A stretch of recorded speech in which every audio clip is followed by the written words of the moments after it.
നമസ്കാരം. കേരള ടൈംസ് വാർത്തകളിലേക്ക് സ്വാഗതം. ഞാൻ വിൽസൺ കല്ലൻ. പ്രധാന വാർത്തകൾ.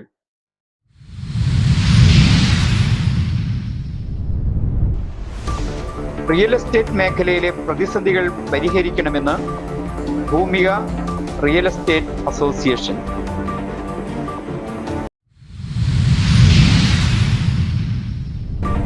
ഇന്ത്യൻ സിനിമയുടെ രാജസിംഹാസനം ആർക്ക്?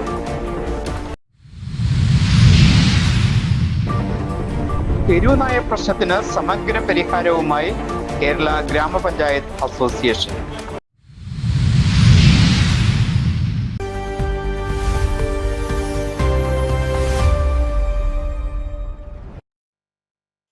കേരളത്തിലെ റിയൽ എസ്റ്റേറ്റ് മേഖല നേരിടുന്ന ഗുരുതരമായ പ്രതിസന്ധികൾ പരിഹരിക്കാൻ സർക്കാർ അടിയന്തരമായി ഇടപെടണമെന്ന് ഭൂമിക റിയൽ എസ്റ്റേറ്റ് അസോസിയേഷൻ ആവശ്യപ്പെട്ടു. സംസ്ഥാനത്ത് ഏറ്റവും കൂടുതൽ തൊഴിലാളികൾ ആശ്രയിക്കുന്നതും സർക്കാരിന് വൻതോതിൽ വരുമാനം നൽകുന്നതുമായ ഒരു മേഖലയാണിത്. എന്നാൽ നിലവിലെ അശാസ്ത്രീയമായ ഫെയർ വാല്യൂ നിർണയം റിയൽ എസ്റ്റേറ്റ് രംഗത്തെ പൂർണ്ണമായി തകർക്കുന്നതാണെന്ന് അസോസിയേഷൻ സംസ്ഥാന പ്രസിഡന്റ് വി എ രഞ്ജിത്ത് ചൂണ്ടിക്കാട്ടി. റിയൽ എസ്റ്റേറ്റ് മേഖലയിലെ നിലവിലെ പ്രതിസന്ധികൾ പരിഹരിക്കുക, അതുമായി ബന്ധപ്പെട്ട് കേരള സർക്കാരിൻ്റെ ബഡ്ജറ്റിൽ ആവശ്യമായ നടപടി കാര്യങ്ങളൊന്നും കണ്ടില്ല. അതിൻ്റെ അടിസ്ഥാനത്തിലാണ് ഭൂമിക റിയൽ എസ്റ്റേറ്റ് അസോസിയേഷൻ ഇത്തരത്തിലൊരു ഓൺലൈൻ പ്രസ് മീറ്റിംഗിൽ പങ്കെടുത്തുകൊണ്ടിരിക്കുന്നത്. പ്രധാന റോഡുകളിലെ അതേ ഫെയർ വാല്യൂ തന്നെയാണ് പലയിടത്തും ഇട റോഡുകൾക്കും നിശ്ചയിച്ചിരിക്കുന്നത്. ഇത് സാധാരണക്കാർക്ക് വലിയ തിരിച്ചടിയാണ്. കുറഞ്ഞ ചെലവിൽ നിർമ്മിക്കുന്ന വീടുകൾക്ക് പോലും ആഡംബര വീടുകളുടെ നിരക്കിൽ രജിസ്ട്രേഷൻ ഫീസ് നൽകേണ്ടി വരുന്നു. കൂടാതെ ജപ്തി നടപടികളിൽ പെടുന്ന വീടുകളും സ്ഥലങ്ങളും കുറഞ്ഞ വിലയ്ക്ക് വിൽക്കാൻ ശ്രമിക്കുമ്പോൾ ഉയർന്ന ഫെയർ വാല്യൂ കാരണം രജിസ്ട്രേഷൻ ഫീസും മുദ്രപത്ര ചെലവും വർദ്ധിക്കുകയാണ്. ഇത് പല വിൽപ്പനകളും തടസ്സപ്പെടുത്താൻ കാരണമാകുന്നുണ്ടെന്നും ഭാരവാഹികൾ പറഞ്ഞു. അതിനാൽ പുതുക്കിയ ഫെയർ വാല്യൂവും അനുബന്ധ രജിസ്ട്രേഷൻ നിരക്കുകളും പുനഃപരിശോധിച്ച് ആവശ്യമായ ഭേദഗതികൾ വരുത്താൻ സർക്കാർ തയ്യാറാകണം.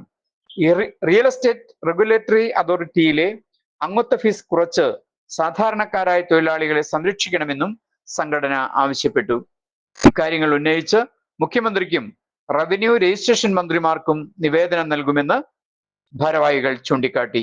തൃശൂർ ഓൺലൈൻ പ്രസ് ക്ലബിൽ നടന്ന വാർത്താ സമ്മേളനത്തിൽ ഭൂമിക റിയൽ എസ്റ്റേറ്റ് അസോസിയേഷൻ സംസ്ഥാന പ്രസിഡന്റ് വി എ രഞ്ജിത്ത്, ജില്ലാ treasurer Prabhath, vice president Jojo Neelankavil, ജില്ലാ joint secretary C K Kabeer, ജില്ലാ കോർഡിനേറ്റർ പി എം ശ്രീനിവാസൻ എന്നിവർ അറിയിച്ചു. തെരുവുനായ പ്രശ്നത്തിന് സമഗ്ര പരിഹാരവുമായി ഗ്രാമപഞ്ചായത്ത് അസോസിയേഷൻ കരട് പദ്ധതി സമർപ്പിച്ചു. സംസ്ഥാനത്തെ തെരുവുനായ പ്രശ്നത്തിന് ശാസ്ത്രീയവും മാനുഷികവുമായ സ്ഥിര പരിഹാരം കാണുന്നതിനായുള്ള സമഗ്ര കരട് പദ്ധതിയുമായി കേരള ഗ്രാമപഞ്ചായത്ത് അസോസിയേഷന്റെ ദ്വിദിന ക്യാമ്പിൽ തദ്ദേശ സ്വയംഭരണ വകുപ്പ് മന്ത്രി കെ എം ഷാജി പദ്ധതിയുടെ രൂപരേഖ പ്രകാശനം ചെയ്തു. പഞ്ചായത്ത് ഡയറക്ടർ ദിവ്യ സയ്യരാണ് സർക്കാരിന്റെ സമഗ്ര കരട് പദ്ധതി ക്യാമ്പിൽ അവതരിപ്പിച്ചത്. 4 പ്രധാന തലങ്ങളിലൂന്നിയുള്ള ശക്തമായ ഇടപെടലുകളാണ് പദ്ധതിയിൽ വിഭാവനം ചെയ്യുന്നത്. വീടുകളിൽ വളർത്തുന്ന എല്ലാ നായകൾക്കും ലൈസൻസ്, വാക്സിനേഷൻ, സ്റ്റെറിലൈസേഷൻ, മൈക്രോചിപ്പ് എന്നിവ നിർബന്ധമാക്കും. നായകളുടെ പ്രസവകാലത്ത് നായക്കുഞ്ഞുങ്ങളെ ഏറ്റെടുത്ത് വളർത്താൻ സന്നദ്ധരായ കുടുംബങ്ങൾക്ക് കൈമാറുന്ന പദ്ധതി വ്യാപിപ്പിക്കും. ഈ നായക്കുട്ടികൾക്കും ലൈസൻസ്, വാക്സിനേഷൻ, സ്റ്റെറിലൈസേഷൻ, മൈക്രോചിപ്പ് എന്നിവ നിർബന്ധമായിരിക്കും. തെരുവു നായ്ക്കളിൽ വന്ധ്യംകരണ പദ്ധതി ഊർജിതമായി നടപ്പാക്കുകയും അവയെ ഘട്ടം ഘട്ടമായി സുരക്ഷിതമായ ഷെൽട്ടറുകളിലേക്ക് മാറ്റുകയും ചെയ്യും.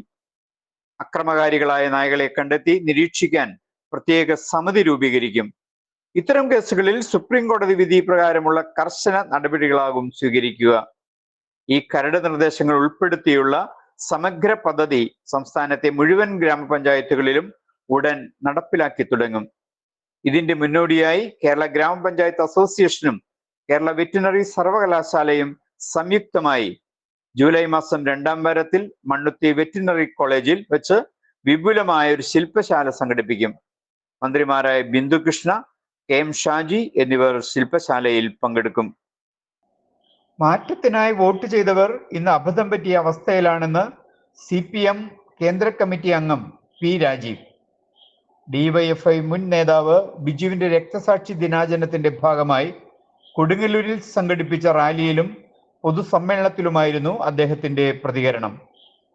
ചുവപ്പണിഞ്ഞ തെരുവീതികളിലൂടെ നടന്ന റാലിയിലും തുടർന്നുള്ള പൊതുസമ്മേളനത്തിലും വൻ ജനപങ്കാളിത്തമുണ്ടായി.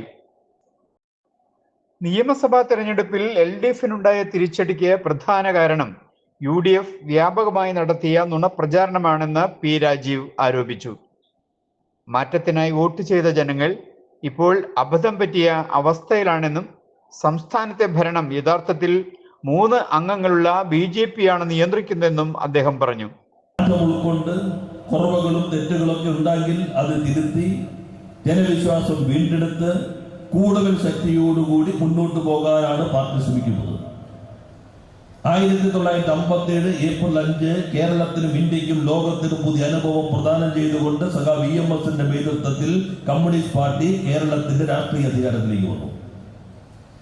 അന്ന് എല്ലാ വലതുപക്ഷ ശക്തികളും ഏകോപിതമായി, ജാതി മത സാമുദായിക ശക്തികൾ ഏകോപിതമായി. PK ചന്ദ്രശേഖരൻ അധ്യക്ഷത വഹിച്ചു.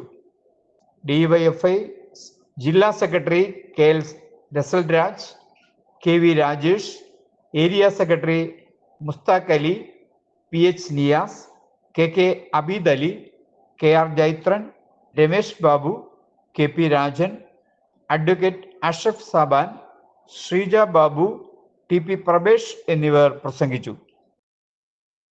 ഇതോടെ വാർത്തകൾ കഴിഞ്ഞു. നന്ദി, നമസ്കാരം.